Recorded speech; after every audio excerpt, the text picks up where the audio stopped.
এখন যে পূর্ব সোনাপুর নিতাইনগর জিপি ও জিপি বা উবলেজ একটা অরুণোদয় আগে তাই পাইছিল। আচ্ছা, একজন বিকলাঙ্গ দেখেন আপনারা, নাম কি দাদান? শরফুদ্দিন, আচ্ছা। শরীফুদ্দিন।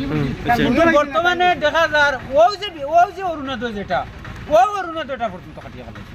মানে ওইটা কোন ধরনের রাজনীতি আর কোন ধরনের কিতার কোন ধরনের বুথ কমিটি না কিতা কমিটি আর দিবার হয়েছে ও কমিটি ও ইগো কিলা পড়ে মানে তান এই অবস্থা মানে কতদিন থাকি আজকে 7 বছর থাকি ও অবস্থা মানে আমি হ্যাঁ তুমি মাতিও না।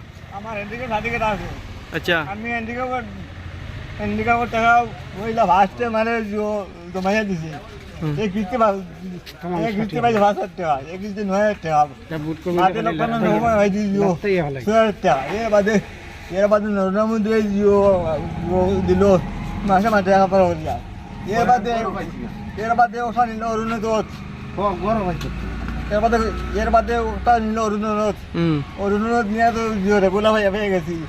আর ও গত জুন মাসের 10 তারিখে গিয়া আমার নামটা যা খাটা হয়েছে, আমার পরিবারের নামটা খাটা হয়েছে। আর এর বাদে নিয়ে তারা হইলে বলে সার্কেল অফিসে নিয়ে জমা দিবার লাগি জমা দিলাম নিয়ে জমা দিয়ে এখনো কিন্তু কোনটা নাই। মানে খে কাটিছে নাম হ্যাঁ আপনার? ও নাম শেষ হাতে লেগে সরকার ছাড়া আপনি আপনি পাইতানি না আপনার পরিবারে পাইতা? আমি তো পাইতাম তো হ্যান্ডিক্যাপ বাদে তো আমার হ্যান্ডিক্যাপ সার্টিফিকেট দিয়েছে পরিবারের বইল।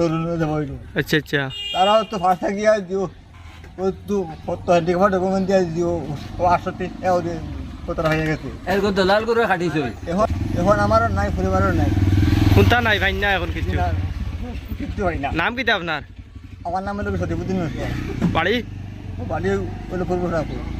আচ্ছা আচ্ছা, এখন আপনি কিতা কইতা চাইতরা এলাকান্দি ডিসি স্যারের বা? এখন আমি ডিসি স্যার হইতাম যে আমার নামটা আমরা ডকুমেন্ট নিয়ে সার্কুল অফিসে নিয়ে জমা দিলাম নিয়ে তারা বারবার নিজে হইয়া দিল সমাধিকে আপনার নাম ভরছে, নাম নিয়ে অফিসে নিয়ে জমা দেওয়ার লাগে জমা দিলাম সার্কুল অফিসে নিয়ে জমা দিলাম নিয়ে ওই তার ডকুমেন্টটা খুম্বা গেল, খুম্বা হয়ে যা। আর যারা যারা গাঁৱৰ যত সুবিধা মানুহ 4,000 টাকা হয়ে দিছোন গুড় দিছোন এরা সবার নাম আইছে খালি টাইম নাই আস্থা হাইলাকান্দি ডিস্ট্রিক্ট আস্থা হাইলাকান্দি ডিস্ট্রিক্টত যখন এই ধরনের অঘটনটা ঘটলো ঘটার পরে ডিডিসি স্যারে কইলা যে তানোর কাছে ডকুমেন্ট দেওয়ার লাগিয়া যার যেটা এভিডেন্স যে ডকুমেন্ট আছে ডকুমেন্ট দেওয়া হইল প্রত্যেকটা মানুষের ডকুমেন্ট নিয়ে দেওয়া হয়েছে। দেওয়ার পরেও ডকুমেন্টটা কই গেল বা তার অরুণোদয় হয়ে গেল ডিডিসিও এটার সঠিক এখনো দিতে পারছি সেটাই বলে এই লিস্টটা যে কুম্বা থেকে সেটাই হতে পারে না। আচ্ছা, আপনার এই যে শারীরিক এই অবস্থা কতদিন থাকি? আমার এই অবস্থা বহুত দিন দেখি। চিকিৎসা করলে কোনো সমাধান? চিকিৎসা করতাম, চিকিৎসা টাকাও হয়ে যেতাম। আচ্ছা, তো ঠিক আছে।